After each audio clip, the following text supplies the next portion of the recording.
आज अगर अलका जी राजवीर भाई के केस में नहीं घुसती तो पता भी नहीं चलता कि आखिर कैसे हुई थी उनकी डेथ। ये तो पता था कि एक्सीडेंट से नहीं हुई है। गाइस, अगर आप लोग जानेंगे तो आप लोगों के भी पैरों तले जमीन खिसक जाएगा कि इतना बड़ा राज क्यों छुपाया जा रहा था। आखिर यही कारण था, क्योंकि लोगों को तो डर था कि कहीं अगर मेरा भाई केस खुलेगा तो नाम सामने आएगा ही आएगा, और अगर नाम सामने आएगा तो जेल जाना तो तय है। तो थैंक यू अलका जी, जो आप इस केस में घुसी।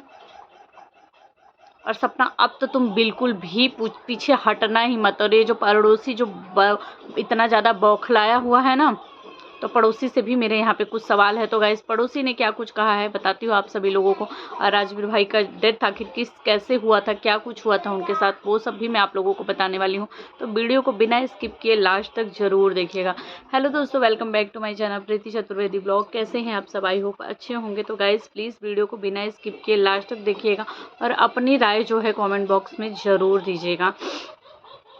तो मैं यहाँ पे बात कर रही हूँ, पहले बात तो पड़ोसी भाई का। जो कल जो है पड़ोसी भाई का एक वीडियो आया जिसमें वो बहुत ज़्यादा बौखला गए थे, बहुत सारी चीज़ें जो हैं बता रहे थे। और उनकी वाइफ भी थी, उनकी भी पीछे से आवाज़ आ रही थी भन भन भन भन भन की। तो अरे भाई, वाइफ को भी कैमरे के सामने ला दिया होता, दोनों मिलके बातों को रखा होता, दोनों मिलके सपना की गलतियों को निकाला होता। पीछे से बोलने की क्या ज़रूरत है? कि आवाज़ तो आ रही थी, पता भी चल रहा था कि पड़ोसी भाई की ये वाइफ है।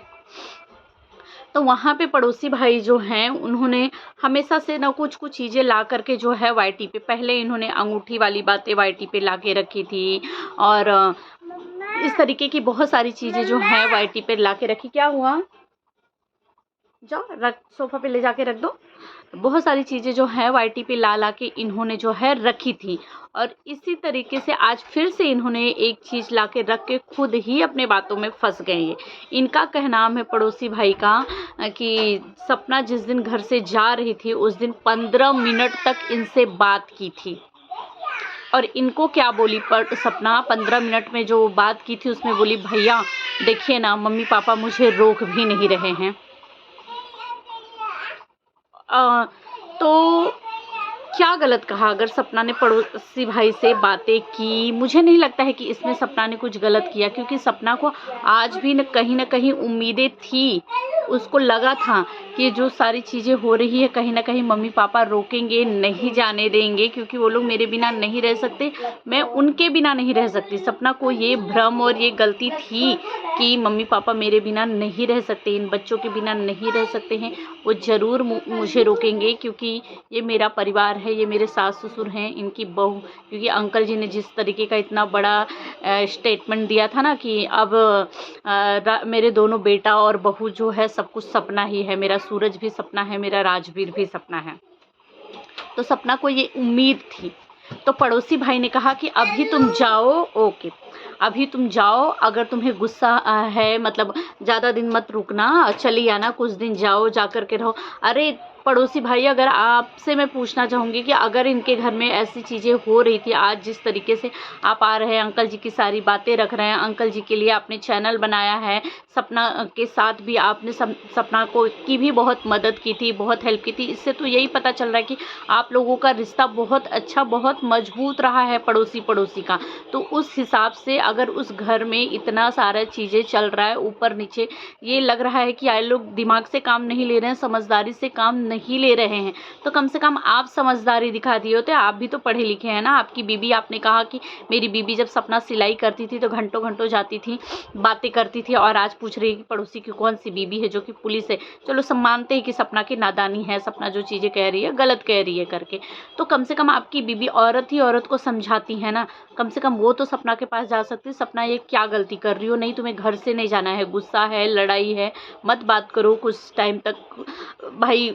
लेकिन घर छोड़ के जाना कोई सल्यूशन और समझदारी नहीं है, क्योंकि घर छोड़ के जाना कभी भी यार, कभी भी, मैं तो यही बोलूँगी कि किसी भी परिवार में कभी भी कोई अनबन होने दो, लड़ाई झगड़ा होने दो, कुछ भी होने दो, घर के अंदर ही मैटर सुलझाओ। नहीं बात होता है, अलग अलग रहो, मत बात करो, दूर दूर रहो, कटे कटे रहो एक दूसरे से, लेकिन घर से मत जाओ। क्योंकि घर से जाने के बाद कैसा होता है ना, वो और ज़्यादा बात बढ़ जाती है, फिर उसको थामना, उसको सँभालना बहुत ज़्यादा मुश्किल हो जाता है, क्योंकि जो लोग घर के अंदर रहते हैं ना, उनको भी कहीं न कहीं इस बात का हर्ट होता है कि मतलब देखो ना चली गई करके, और जो लोग जाते हैं उनको भी कहीं न कहीं हर्ट होता है कि देखो ना सामने वाले ने रोका नहीं। तो वो देखो और वो ना समझदारी दिखाने की वज़ह से मन के अंदर वो तकलीफ़ को रखना, ज़ाहिर ना करना एक दूसरों से, उसमें बहुत ज़्यादा फ़ासले, दूरियाँ आ जाती हैं कि फिर वो रिश्ते ना जल्दी फिर बन नहीं पाते, जैसा कि अभी हम देख रहे हैं अंकल आंटी सपना इन परिवार में जो चीज़ें हुई है। तो अच्छे पड़ोसी अगर आप रहे थे, अगर आप इतने समझदार थे, इतने सही थे, तो आपका तो फ़र्ज़ था ना कि अंकल आंटी के पास जाऊँ, उनको भी समझाऊँ, सपना को भी समझाऊँ, रोक लूँ, इनको जाने नहीं दूँ कि नहीं भाई जाओ मत, आप लोग यहीं रहो। समझा सकते थे ना आप। आज आप यहाँ पे कसम खा रहे हैं, पड़ोसी भाई ने एक कसम खाया कि मैं अपने बच्चों का कसम खा रहा हूँ, सपना मैं तुम्हारी मेरी 15 मिनट की बातें हुई थी कि नहीं बताओ सबको। तो बच्चों को क्यों घसीटना इन सब चीज़ों में? ये कहाँ की समझदारी है? कहाँ की समझदारी है कि बच्चों को घसीटना? आज आप कसम खाओ अपने बच्चों का कुछ प्रूव करने के लिए, कल सपना अपने बच्चों का खाए। यार बच्चों की क्या गलती है? क्यों बच्चों को उस बीच में घसीटना? अगर ये बड़ों की लड़ाई है तो मैं तो यहाँ तक कि मैं अंशु को भी बोलती हूँ कि देख बेटा, अंशु कैसी बच्ची है, कभी कभी कोई चीज़ें ऐसी बोलती है। ये देखो सोशल मीडिया है, अब उस दिन अंशु लाइव आई हुई थी तो न जाने कितने सारे लोग थे जो एक कमेंट कर रहे थे। अंशु भी बोल रही थी कि जिसको जो भी पूछना है पूछो, आज मैं सभी के सवालों का जवाब दूंगी करके। तरह तरीके के कमेंट्स आ रहे थे करके, जिसमें वो बच्ची जो है बहुत ज़्यादा मतलब ऐसा हो जा रहा था उसको कि कभी कभी कोई चीज़ों का जवाब दे रही थी, फिर वो भूल जा रही थी, फिर उसको पलट दे रही थी, तो सामने वालों को लग रहा था कि देखो ये झूठ सही बोल रही है करके। तो वो बच्ची थी, इतने सारे सवालों में घिर गई थी। तो मैं अंशु को भी हमेशा ये बोलती कि आप इन सब चीज़ों से दूर रहो, ये फैमिली मैटर है, ये बड़ों का मैटर है, तो बड़ों को इसमें पड़े रहने दो। जहाँ आपकी ज़रूरत लगेगी, कोई चीज़ अगर आपसे पूछी गई, क्योंकि आप भी अब उसी घर का हिस्सा थी, बहुत सारी चीज़ें हैं जो आपने अपने आँखों से देखी है की है, तो जो पूछी जाएगी वही बोलना। बाकी इस कंट्रोवर्सी से आप दूर रहो, पढ़ाई लिखाई करो, अपना उसमें रहोगे, क्योंकि अगर इस चीज़ों में फंसोगी ना तो कैसा दिमागी टेंशन होगा वो अलग से, और इसका कुछ वो निकलने वाला है अलग से नहीं। और लोगों की तुमको जो जिस तरीके से लोग हेट करते हैं, नफरत करते हैं, अरे ये तो ऐसी है, छोटी सी बच्ची होकर ऐसे ऐसे बोल रही है, इतनी सारी बातें बोलती है, क्या इसको बड़े सिखाते हैं, करते हैं, ये वो देखते ही आप लोग भी कितनी हेट मिलने लगती है। तो यही बोलूँगी कि अंशु तुम भी इन सब चीज़ों से दूर रहो। और पड़ोसी भाई को भी यही बोलूँगी कि आपको कसम खाने की क्या ज़रूरत है? चलो मान लेते हैं कि आप सही थे, 15 मिनट की बातें हुई होगी आपकी और सपना की, तो कौन सी समझदारी दिखाई? पड़ोसी के घर में इतनी सारी चीज़ें चल रही थी, पड़ोसी का घर पूरा उथल-पुथल हो गया था। अगर आप अच्छे पड़ोसी होते, जब सपना ने इतनी बड़ी बात आपसे कही कि देखो ना भैया मम्मी पापा नहीं रोक रहे हैं, तो आपको ये तो समझ में आ गया ना कि सपना को आज भी उम्मीद है अपने परिवार के साथ रहने की। इससे तो ये क्लियर हो रहा है। गाइस आप लोग ज़रूर बताइएगा मैं गलत कह रही हूँ कि सही कह रही हूँ। क्या इनका फ़र्ज़ था कि नहीं कि अंकल आंटी को समझाऊँ, सपना को समझाऊँ, इनको घर से ना जाने दूँ कि भाई आप लोगों का नहीं जम रहा है। जिस तरीके से आंटी जी अपना खाना अलग बनाने लगी थी, दिखा ही था हम लोगों को वीडियो में, सपना अलग बना। भाई नहीं जम रहा है, नहीं पट रहा है, एक ही घर में रहो, ऊपर नीचे अपना अलग बनाओ, खाओ, एक दूसरे से बातचीत मत करो, क्योंकि वहाँ रहने से कैसा रिश्ते जुड़ गए होते हैं। ये मनमुटाव, ये जो गलतफ़हमियाँ हुई थी ना, वो सारी ख़त्म हो गई। लेकिन आज बाहर जाने की वजह से कैसा है, जो तीसरे हैं ये कान भर ले रहे हैं, कान भर के इन चीज़ों को और ज़्यादा बड़ा बना दे रहे कर। लेकिन उसी घर में रहते तो इतना ज़्यादा कान नहीं भरते ना, कभी तो कभी आमना-सामना होता, बच्चे रहते, साथ में देखते, वो ज़रूर सारा रिश्ता सब फिर से सही हो गया होता। और यहाँ पे कुछ सवाल जो है ना राजवीर भाई को लेकर के भी हो रहा है कि अरे उनकी जो डेथ हुई थी वो किसी सर पे किसी ने डंडा मार दिया था, तो कोई बोल रहा है कि उसको गोली मार दिया गया था, तो कोई बोल रहा है कि मतलब इस तरीके की अलग अलग चीज़ें चल रही हैं। इससे पहले भी जब उनकी डेथ जिस समय हुई थी आज के 1.5-2 साल पहले, तभी भी बहुत सारे लोग थे जो कुछ लोगों ने कह दिया कि अरे इनकी तो डेथ हुई नहीं है, सपना वायरल होने के लिए ऐसा कर रही है, ये तो झूठ बोल रही है जानबूझ के, पैसे के लिए, डॉलर के लिए, वायरल होने के लिए। यार ये बिल्कुल ही गलत है, बिल्कुल। कैसे लेते हैं आप? क्या कोई इंसान वायरल होने के लिए, फेमस होने के लिए, पैसों के लिए, अपने पति के लिए ऐसी चीज़ें बोल सकती है? काश कि ये सही होता, राजवीर भाई होते तो आज सपना की जो दुर्दशा हो रही है ना वो कभी नहीं होती।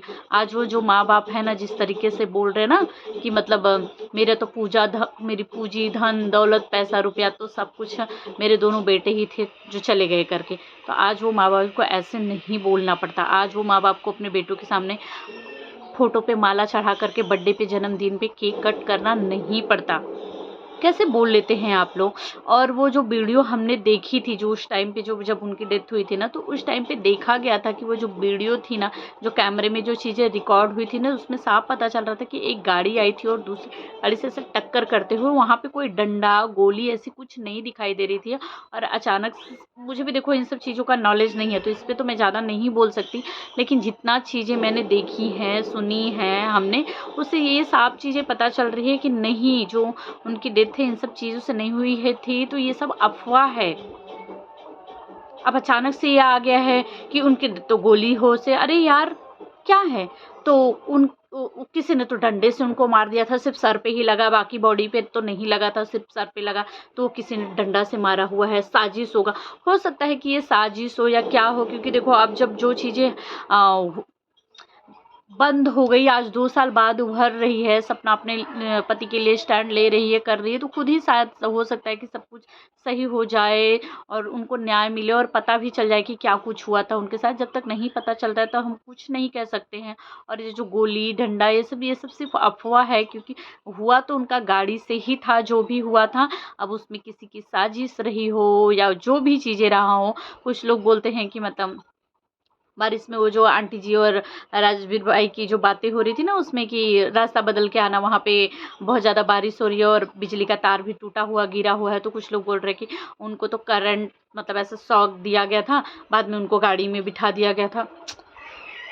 यार ऐसे किसी के उस जाने का ऐसा मजाक मत बनाओ, ये नहीं अच्छा लगता बिल्कुल भी। ये ना ऐसा लगता है कि सिर्फ मज़े लेने के लिए किया जा रहा है या क्या है करके, बिना जाने सुने इस तरीके की अफवाहें नहीं फैलाना चाहिए, मुझे ऐसा लगता है। तो गाइस आप सब क्या कहना चाहेंगे कमेंट में ज़रूर बताइएगा। और पड़ोसी भाई के लिए क्या कहना चाहेंगे जो इन्होंने अपनी बेटी का कसम खाया खुद को प्रूव करने के लिए। चलो मान लेते कि बातें हुई होगी, पर इन्होंने जो अपनी बातों में बताया कि हमारी जो बातें हुई थी उसमें सपना ने बोला कि देखो मम्मी पापा रोक नहीं रहे हैं मुझे, तो क्या इनका फ़र्ज़ था कि नहीं कि इन परिवारों को समझा के, अंकल आंटी को समझा करके, सपना को समझा के रोक लेने का। तो आप सब क्या कहना चाहेंगे कमेंट में ज़रूर बताइएगा। मिलते हैं नेक्स्ट ब्लॉग में। Bye bye.